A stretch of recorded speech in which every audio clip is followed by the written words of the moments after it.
6 or 8 of these things, but I stand a chance. Well, there's no problem. If you had a gun, shoot him in the head. That's a sure way to kill him. If you don't, get yourself a club or a torch. Beat him or burn him. They go up pretty easy. Well, Chief McClellan, how long do you think it will take you until you get the situation under control? Well, that's pretty hard to say. You don't know how many of them there are. You know, when you find them, you kill them. Are they slow-moving, Chief? Yeah, they're dead. They're all messed up.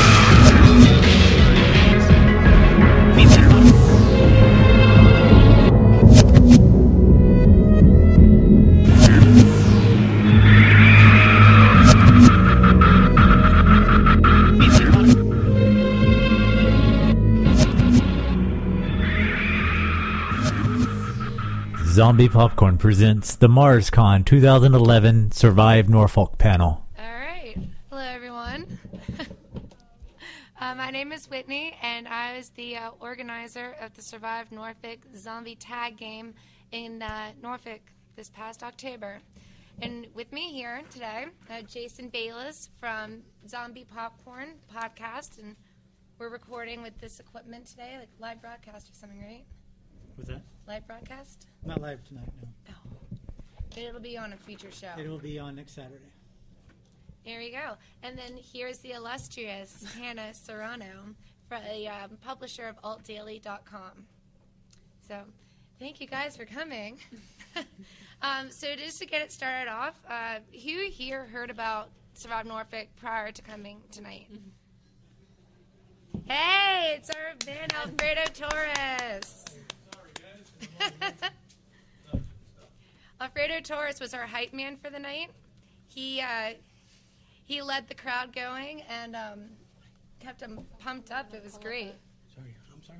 So, okay, you guys said, you raised your hand, you said that you had heard about it. Did you come out and participate that night? A couple people, yeah. It looks like a couple people One, did. two. In here tonight, there were a couple other people who said that they had made it. So, did you guys survive? No one survived? All right. So for those that maybe aren't quite familiar with what exactly went down with Survive Norfolk and why we're here talking about it tonight, we're going to show a little video. And then for those that actually got to play, this will be a nice little memory trip.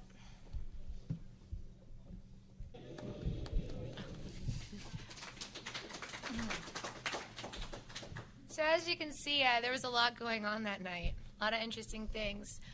So first off, I just want to kind of talk about how this all started in the first place. I have a cousin who put on a similar event in Raleigh, North Carolina, at the University of North Carolina campus.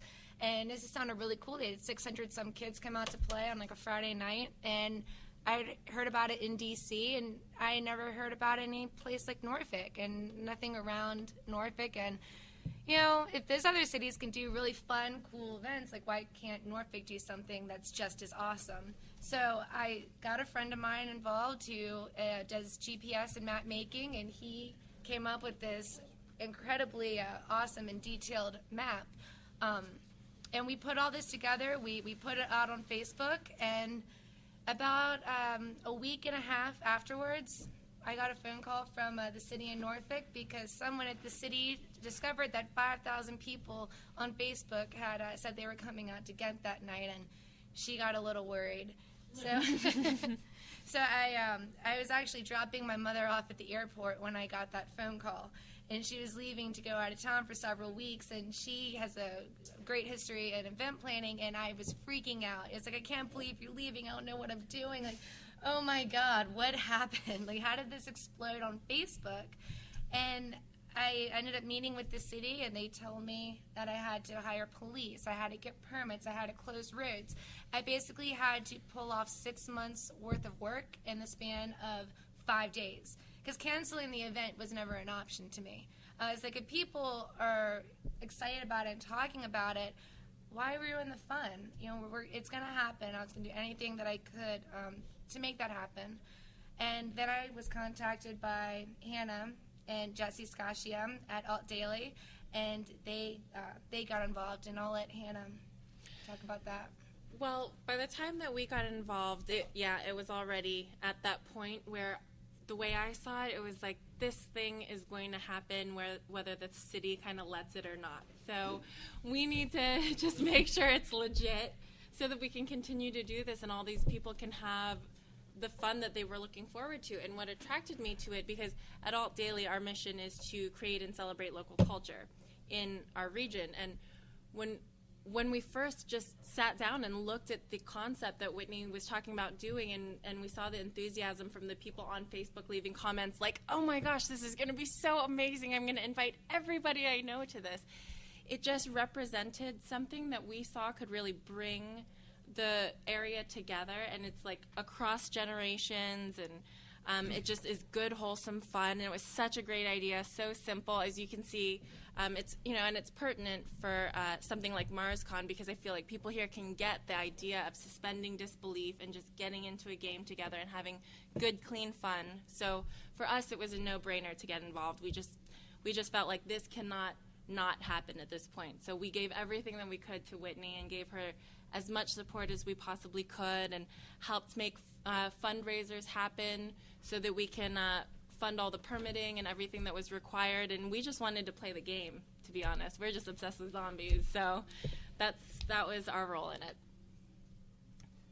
Jason Bayless is with Zombie Popcorn, the local show I mentioned, and he contacted me about a week and a half before the event went down, and was like, we heard about this, and we want to talk to you about maybe coming on our show and talking about it. So I was very happy about going on that show, and Jason, if you'd like to talk about exactly how you ended up getting involved with all this. Well, we heard about it, and before we with Zombie Popcorn and Zombie Popcorn Radio, we kind of co-sponsored the very first zombie crawl in Virginia Beach, and we covered when Evil Dead the musical came into Norfolk. We interviewed the director and the producer, and we even interviewed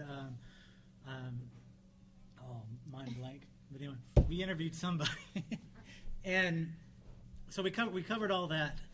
And so when I heard that there was going to be a zombie crawl happening in Norfolk, we were all over it. And I don't think Whitney gives it justice of how quick this thing happened, because when she came on the show, it was before everything blew up and before the city got on her and before she had to raise all this money and everything. So on the interview on the show, we talked about just the basic stuff and how she was just kind of worried about how many people are going to come out. And it was less than 12 hours later that we talked again, and she's like, oh my God, this thing is just blown up. And it's really amazing. And it makes me happy, just especially with videos like this, that to hear people talk about wanting to survive and running from zombies and just out having a good time. It just makes me so happy. And anytime we love supporting local culture, we love supporting zombies and horror genre, and so it was just something we had to have you on the show. It was a lot of fun. And then this gentleman here to my left is Alfredo Torres. He's a well-known man around the area in the entertainment field and radio personality. But he came out, and I had no idea who he was. And then I heard that name, and I was like, no, that's not the same. Okay, no. And then he just grabs a megaphone and just goes to town. And I was like, that man right now is my favorite person in the world. He was wonderful that night. I don't think that the event could have gone down the way that it had if you hadn't been there. Yeah. Mm-hmm. So absolutely. I would love to hear how exactly you did get involved. Well, how I got involved was down in the Norfolk area. I'm a well-known zombie enthusiast / survivalist. I'm a firm believer it's going to happen one day. Like a lot of people here, though, nobody says it. You know? So I don't walk into a place without seeing the exits.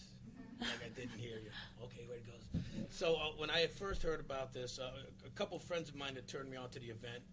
And at the point that I had seen it for the first time, it was about 500-600 people. And I work other jobs, so I said, if I can go, I want to get involved. I know Hannah over at AltDaily wanted to get involved there. I do a video blog. Was waiting to see how I can get involved with this, depending on my work schedule. Turned out I was supposed to work, so I couldn't do it. I did a quick video blog at about the time that there were 3,000 people involved. And by the time I decided to do it and I went out to get ready to do it, Hannah had organized a fundraiser at a local place called Kali Cantina.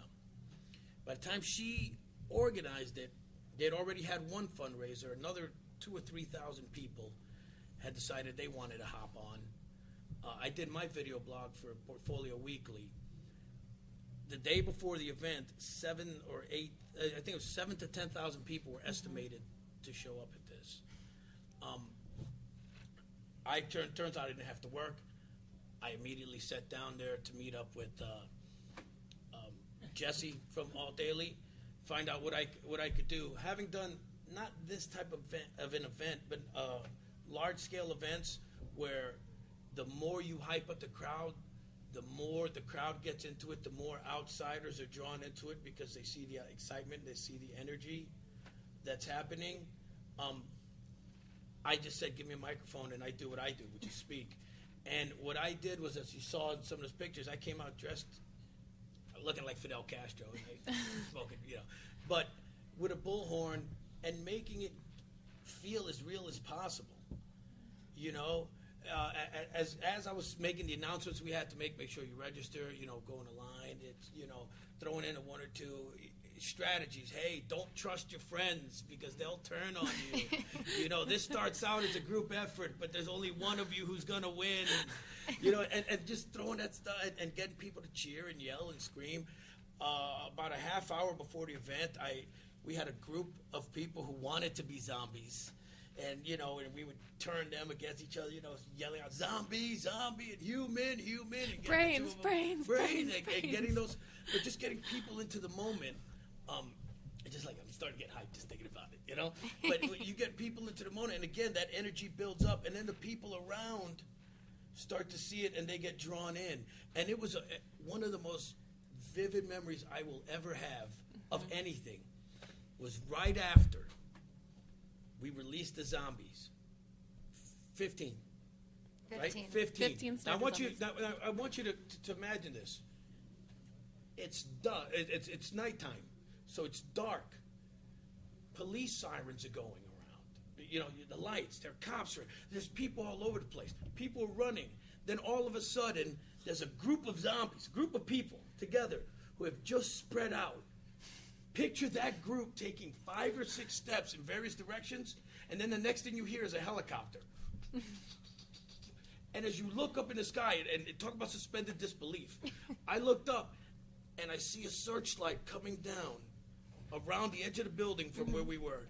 And then here's a helicopter. And I look up, and people are yelling, and people are screaming, and the cops are there, and the flashing lights, and people are running. And for a split second, I went, oh my God, it happened. And I'm too old and fat to run. Just that split second. And then it was like, wow. And just at that point, I realized that this was the greatest thing that I had been a part of because it involved zombies. It involved the local community, which I'm a big fan of. It involved the local just the local areas in the sense of restaurants and businesses as these people started to come in, and it helped them to thrive because they were, people going into the bars and going into the clubs and eating and spending time afterwards. The police, who everybody thought was going to be a problem, were so helpful, because they realized that the crowd was there to have fun, not to be riotous and not to flip over mailboxes and throw glass, stones through windows. But everybody had such a great time, and the energy and the vibe was so good and so wonderful. And it's because of this lady right here who was able to go, hey, let's do this. So, but anyway, that's how I got involved. Then at that point, once the zombies went, I couldn't run. I was just like, I'm just staying here. Save yourself. Well, I wanted the event to be better than what I had heard about in D.C. and Raleigh, and I kind of wanted to, show my cousin. I was like, Norfolk is more awesome. So I put out flyers. I made the Facebook page, and I thought that maybe 100 people were going to come. That's pretty much all I invited on my Facebook, just friends in Norfolk. I was like, oh, they'd probably be interested in this, and they tell a couple of other people, we'll have great friends for the night. It'll just be one of those fun stories. And then as the week went on, and it built up, and people were inviting their friends, and then those friends were inviting their friends. And it was like every hour I would refresh the page, and 500 more people had been sent an invitation or had responded in some way. When it was all said and done, event invitations had reached over 17,000 people in 3 weeks. And, about 10,000 people obviously to say that they were definitely going to come out and play that night. So the event was covered on Chicago Herald Tribune by this time, was in USA Today. Mm-hmm. It was in the Dallas News and all these other city news, and it was pointing at Norfolk as a place where the community had come together to help make an event that was purely just for fun, just good, clean fun, just make it happen. And on top of that, 1,700 played, but there was easily 4,000 people there when you include the people who came down to see the spectacle. It gives me goosebumps. It does. When you sit there and you just see the people who are standing around, there must have been 1,000 people on 3 street corners, the 4 corners, on 3 of the street corners, waiting for us to run, just waiting to see what was going to happen at the beginning of it.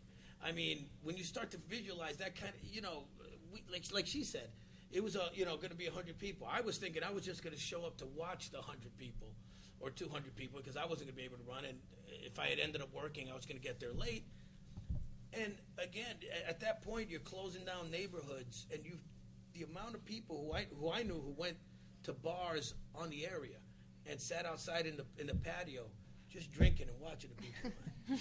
And every time they would see something, they would get involved. Because they would see something sneaking around and yo, man! And then, just like in the movies, out of nowhere, 50 zombies coming, running, appearing under cars and the sewer and out of alleys, and then this person's running, and they're just all laughing. But I mean, just when if you'd got a chance to be there and be a part of it, it's just amazing. I had heard of another instance where this lady who is in a neighborhood, her house was right there in the midst of everything, and she was kind of like helping humans sneak through her backyard. She was like, humans, this way, this way, this way. People were getting into it. They just really supported it. And even people who, before the event started, there were people who were doubting that this was going to go off as successfully as it did. There were business owners and homeowners in this neighborhood that were just really like, this is a terrible thing for our community. I mean, just all these kids are going to trample all over everything, and this is not good for Ghent. And by the end of it, all of those naysayers were completely eating crow. This was amazing for everybody. I mean, it was a win-win-win for the community, the city, everybody involved. And it was amazing, really, how the community really did come together. Because when I put it together, it was just to be a free event anyone could come out to. And then when the city met with me and were telling me I had to take care of all these precautions, when it was all said and done, it was estimated to cost over $3,000. In actuality, it cost $5,000. So I was telling Hannah and Jesse, I was like, I don't know how in the world we're going to be able to do this. I don't want to get arrested. I don't want the city to come down on me. And who knows what's going to happen. So Hannah and Jesse immediately used their sources and contacts and set up 2 fundraisers at local bars in which people could come out, and for $5 they could pre-register and guarantee themselves a spot in the game to play. And we also allowed people to do that on PayPal, but it was only for a certain number. And the response was amazing. At each of those fundraisers, people were lined up around the blocks waiting for a good 2-3 hours to pay that $5 so that they can guarantee a spot in the game. People were that adamant about, coming out and playing this. And then people who came out, one person would be like, I only need one armband, hand me a 20. Give him his change back. He goes, no, I want you to keep it. I know that you guys need it. And we had made it very clear that any funds we had left over would be going right to support local charities. And I picked 3 that I'm particularly fond of: the Hope House Foundation, the Dart Center, and the Hermitage Museum. So people were so willing to do whatever they could to support this.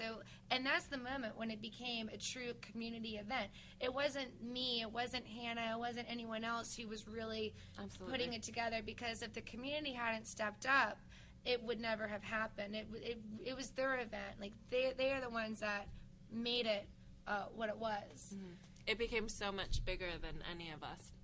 And so then we go through the whole week of planning, and I'm still freaking out about about the funds, and God, what if we don't have enough? And I didn't sleep at all on Thursday, and Hannah gets to my apartment at like 9 in the morning, and I just had that crazy look in my eye, like someone who is stressed out and hasn't slept, and I'm barking orders, and I'm trying to finish out, all the other details that I tried so hard all week to do, and I didn't go to work at all that week as a result, and I was doing interviews with journalists and every with news the channel. TV news, and it was just the most whirlwind experience ever. And so I finally, we get to the church parking lot, which that was a whole debacle too, because we were supposed to start the event at 5, and the Bank of America parking lot that we were going to use was open until 6. And so we were frantically, trying to figure out what are we going to do. People were lining up at 12 o'clock. Yeah. Mm-hmm. And Hannah and Jesse were able to talk to the church across the street, and they let us use their parking lot. So we changed it really quickly online and tried to get that word out to people. And people started trickling in. And then about 8 o'clock, this is what we were looking at. And just this sea of people out on not Collie Avenue, but Colonial Avenue. And you couldn't see where the sidewalk was, where the street was. I don't think, that's something I will ever forget looking out on. It just was absolutely incredible. And people, they made a night out of it. Even if they weren't coming out to play the game, themselves, they came out to support it. Like, people were setting up lawn chairs and coolers in their front yards just, to watch the whole thing get down. And people had balcony parties who were living in the apartments. If you take a look at that picture, I don't know about you guys, but I've been to Bonnaroo for the last 5 years. I go to festivals a lot. I work a lot of festivals. I work a lot of concerts. If you were to tell me that those people were there for a game of zombie tag before that event happened, I would have laughed at you. Mardi Gras. I mean, yeah. Norfolk, spring Virginia break. now. This was For a this game was of tag. a Friday night in October in a little area of a little city in the state of Virginia, which nobody would have known, and probably 3/4 of the people who even knew where Norfolk was had never heard again. And then that's that corner, and again, going that way as far as the eye can see. And that's, the city definitely realized that night there was nothing they could do to stop it. Mayor Frame, he was sitting at a restaurant. He made reservations that he could see the entire thing go down. And it just, the fact that it got so much attention with the local and national media, people were just curious. They just wanted to come out and see what the heck was going on, and why was there what do you call it? Controversy surrounding it. With Hannah saying people were being very negative. A bunch of stupid kids running around, even though we were all in our 20s or older. I wish. 30s. 40s. Career 40s. I'm sorry? Anyone in their 50s? Next year, yes, we're planning on it. We plan on making it a little bigger, actually, and making it actually a little more realistic. Van Halen's going to be down. Yeah. Oh, happy. Now, right? Now that they know the potential money they can make out of it.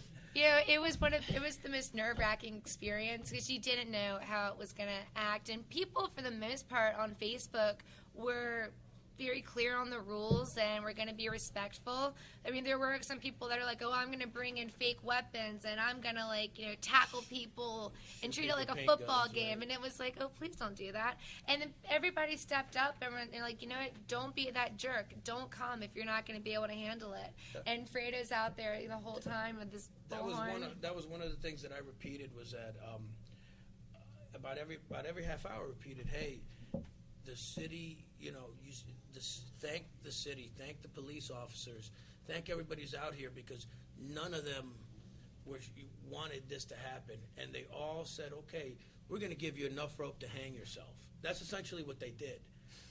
And so we said, this will happen again or will not happen again based on how you act. Don't be the person who makes this not happen. You know, don't sit there and try to hurt somebody or say I know a bunch of people personally who were sitting there saying, yeah, we're going to bring some paint guns. You know, like, why are you going to be that guy? You know, so that when the city comes down on us because you did something stupid, then you're going to turn around and say, oh, look, the city's just, they don't care about us. They don't care about the kids. They don't care. No, you're the idiot over there with a paint gun shooting it into a private house because there's a couple of zombies there. People who are not even your friends who just want to participate. So we kept getting that message over and over. And you saw there were people who would show up and they would hear that message. You could see them walking away or going back to their cars and dumping off the stupid stuff. And people who wanted to show up drunk were like, if you're going to be drunk, don't show up. You know, there's no need for it. You're going to be the guy who pushes someone in front of a car. But even with all the negative stuff that people were saying, it was probably a fraction of 1% of the people who really wanted to take part in it and have fun with it. I mean, because if you were down there and you were walking around, because I didn't play the game, I went down just to witness, and if you were there rubbing shoulders with people walking through the crowd, there was such a wonderful energy about it. There wasn't, you know, the group of people that were just being, oh, this is stupid, and Norfolk's, you know, whatever. It was, this is amazing. We want to make this bigger. There seriously was something for everyone. If you wanted to chase people, you wanted to be a zombie, you could do that. But you could also act like you're watching the movie, because one of the best parts about it, and everybody across the board seems to agree with it, is when you're just walking down the sidewalk watching everybody run off, you see somebody take off across the field and you hear, human! Like he was saying earlier, people popped out of the woodwork, and it was just so insane. It says scene on the final scene in Zombieland intensified by like 10. It was so awesome. Real quick for you, I stopped saying human because I knew people were going, and this is 35 minutes after it started. I was sitting there. My girlfriend had played the game and a couple close friends. They were done in like 12 minutes. They came back. They were talking to me, and we're hanging out. And there's still the comps are there, and there's like the chaos is dying down. But every now and then I'd see a person with a green band running. And I just looked up, and I got caught in, and I'm just saying, run, run! I felt for it. And then I would say that, and then I'm like, idiot. There you go. Over cars. And we had, what do they call those free runners? We had the UDU parkour team come out to be our starter zombies. Down buildings on the outside, you know. And I remember seeing one guy, and I said, run! And out of the alleyways, and here come all these people, and there's one guy full sprint. Obviously, one of those guys jumped over a car, not the hood, the top. Jumped over it, came down, looked up, and took off. And it was like, oh. And all I kept thinking was, I sent him to his doom. I'm sorry, last remaining human. Yes. We had to make it 18 and up. Originally, it was supposed to be all ages, but once we had to deal with getting the license for it, we had to have everybody sign a waiver that, you know, excuse themselves from their own stupidity if they got hurt or whatever. They couldn't hold us or anyone else responsible. Which I have to just jump in and say, in that waiver, it says, if you get killed playing this today, you can't blame us. If you get killed. Not if you hurt yourself. We had to cover our tracks. But you can't come back as a zombie. Right. But if you were murdered in this game at some point. Right when we sent the zombies out, I went over and talked to the head police officer that night, and I was like, well, all we have to do now is just cross our fingers and hope that nothing happens. And about 2 seconds later, this is 5 minutes into the game, the zombies have just been released. He gets a little call on his radio. We have an injury to report over by Maury High School, and I was like, you have got to be kidding. I'm going to get sued. Oh, my God, this is awful. Well, it turns out some kid who was probably drunk, and we had made the event a dry event for safety reasons. But anyway, he decided to make friends with a brick wall. I don't know if he was trying to escape one of the parkour zombies or not, but he went flying face first into a brick wall at Maury High School and, broke his nose or something. And you saw the gentleman who had talked about how he fell and broke his collarbone. Aside from that, and I heard one guy, he ran into the side of a van Yeah, like not the van. The van didn't hit him. Like he was running across the street and the van was stopped, and he went like smack into the van. But other than that, I didn't hear about any significant injuries to report. And as far as I know, except for that guy with the shoulder, nobody else went to the hospital. This guy. I was just going to agree as far as the whole energy of the thing, because I was there and like running was fun, but just like after turning the zombie, the hunt was amazing. I was just walking along mid-conversation with somebody, and somebody shouted "runner" mid-sentence. I'm like off over a low wall and running before I even know what I was doing. It was amazing, and 10 people literally converging.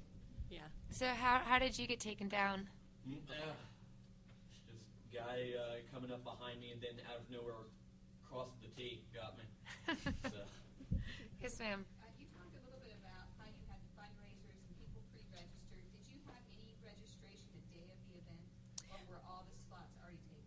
No, we did. We purposely allowed for that because we wanted to make sure that it was fair. The city made us cap it at $1,500, so $500 on PayPal. That was done in 3 days. $500 at the 2 fundraisers, and then $500 you could just walk up that day, not have to pay anything. At that point, it'd be completely open, donation only, and they could take their chances. But as Fredo had said before, people were lined up at They were noon. Noon. Noon is when I started to join to help them out, and they were already lining up. So you had the map earlier, and you had different checkpoints and stuff. What were the gameplay rules? That I remember that you had to get to all 4 in no particular order, and make it to a place called the boot. That was the end point. The game, as I remember, was no zombies were allowed to sit by by any of the checkpoints, because then obviously all they had to do was just pick you off if you made it there. And there was that problem regardless. Yeah, but there was going to be that, but they were not allowed to do that. You had a certain area as a running human, surviving human, that you were not allowed to get out of, because then obviously you were going into places that we didn't have any of the police, or it wasn't blocked off. With a several block radius was the perimeter, so I mean, we really got to run through the big neighborhood. It's about 1.5 square miles, the entire gameplay area. You know, you had to be respectful of people's lawns and not go into anybody's houses and that kind of, or behind their yards. You know, that kind of stuff. It was really a lot of basic stuff. You had to have a 2-hand touch, and once you were touched, you surrendered your green band, and you put on a yellow band, and you became a zombie. There are also 2 bonus points that you could like grab 2 little tokens that we had hidden in 2 bonus points. So that was like a separate thing that you could kind of go for. And the objective is to be a sole survivor, like obviously the first person to make it to the boot as a human, but there was also awards for most kills. So if you become a zombie, you quickly are just trying to get as many kills as you possibly can, because you're awarded for that as well. So there were kind of 3 things. The human, the zombie, and the bonus checkpoints were all kind of what you were going for. Was it a 2-part question? Well, I was just going to follow up with how many people survived and what was the highest kill total? The highest kill total was 44, 45. Is a guy who he played the entire 3-hour thing, and by the time he made it over to the boot, he had like 45 kills, and I think their top 3 is like 45, like 41, and like 37 or something. Actually, one of our original zombies is right here. Do you remember how many kills you got? I had like 29. Impressive. Impressive. And then how many people survived? People who survived. There was actually quite a few people, because the zombies had a delayed start. So the first guy who finished it did it in like just about 10 minutes. all 4 checkpoints, and he didn't even really see a zombie. And the boot was not expecting us for people to be done so soon. We were kind of surprised for that too. But the first guy finished, 10 minutes after it starts, and Josh Wright, one of the owners, he looks at it. He's like, okay, 9 o'clock. Okay, so they're going to be starting, right about now. Just a few minutes later, still dinner hour, and this guy comes bursting through the door. He goes, I made it! I survived! And everyone's just eating dinner like... And then after that, people started trickling and in. it was what was funny too was that I was there at the end waiting. And at the very last minute, I also decided not to play. I had wanted to, but I also, as a journalist, wanted to be there and check it out as it was happening. So I was at the end waiting to kind of talk to the humans that made it, how they did it. And it was interesting to see like the different survival strategies. And there were some people who were like, I just acted like a zombie the entire time and nobody bothered me for whatever reason. The Shaun of the Dead kind of attitude. Shaun of the Dead kind of a thing. So that was great. Yeah. Okay. There was one guy who actually kind of made himself mix in with the normal people. Do you have any of that? Oh, yeah, we there were a couple people, that was their strategy, was to kind of hide as best they could their band. And they would hang out, as close to people who weren't playing the game or watching the game. And as soon as zombies went running, they jumped to the next spot. Yeah, the last guy who made it in at 11:30, right when the game was officially over. And by that point, the game was over. Like no one was running around. Really, by like 10 o'clock, everyone who wasn't a zombie, like they're like, I'm just gonna get a beer now. I'm done, or I'm just tired of running and playing. Well, this one guy comes creeping like through these bushes right by Ghent Elementary School, and I could see him. So I kind of like walk over there, and I was like, Are you still playing? He goes, yeah, is it done? I'm like, no, you got like a minute left. He goes, how many zombies are over there? I was like, sweetie, there's hundreds of them. It's like they're everywhere. It's like, are you still like human? He was like, yeah, but I think I'm the only one. You are. I asked him, I was like, how in the world have you survived this long? Like, my God, man, it's terrible out there. And he'd been going, like, from bush to bush and hiding under cars and, like, pretty much, like, crawling his way. Like what would really back happen from each if you checkpoint. And it took him 2.5 hours, but his strategy worked. And all of a sudden, like he sees kind of a break in the crowd, and he just took off. And nobody knew what was really going on at that point. Like no one was paying attention, looking for humans.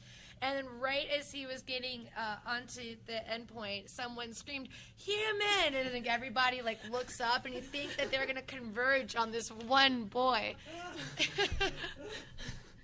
But I mean, there were a lot of really fun things to hear about it coming out. Yeah, a lot of nice little stories. There was another experience that I had, and it was just a moment like that too, where I look across the street in the middle of Colonial Avenue, which on any other day is a very busy street in our neighborhood, and I see this 4-year-old girl in the middle of the street just acting like a zombie by herself. And I'm like, only on this day do I get to see a sight like that. This little girl walking around like this. It's just great. One of the fun things that I really enjoyed is how many people here are zombie enthusiasts? Like really, I mean, not like, yeah, I've seen Night of the Living Dead, but I mean like, have really gotten into it. How often do you get to talk about that when you're not in this kind of a setting? Not a lot. I have friends of mine who look at me, realize I have a college degree, but look at me. You like zombies? Like yeah. Everybody made a friend that night. But to be able to sit there and to talk about it, and to talk about the different types of zombies, and what do you prefer, and do you have a strategy for surviving it if it really happened, and and the evolution of the George Romero zombie, and what were his messages in Night of the Living Dead and Dawn of the Dead and so on and so forth, was just fun. It was fun because as a zombie enthusiast, you don't get to do that very often. Not with other people, not unless you're in a place like this where you can come and be free. So here we had a night where you could go out and say, you know what, I love zombies. I love zombie movies. and meet somebody new and go, Oh, I'm sorry. oh, wow, Sorry. so do I. And sit there and have a conversation. You know, the debates, fast versus slow. Do zombies eat just brains, or do they eat all flesh? You know, I mean, all the debates that we have in our minds. How do you actually kill the zombie? You know, well, come on. the difference between long range versus a short range weapon. You know, I don't want to take away from this, but I'm sure some of you guys and I will have that conversation when we're done. You know, Everybody has an evacuation plan.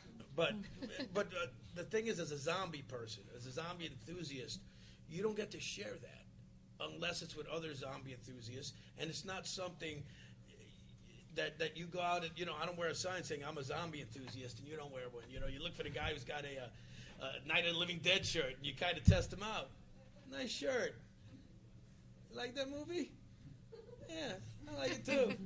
So what do you think about zombies? You're one of us.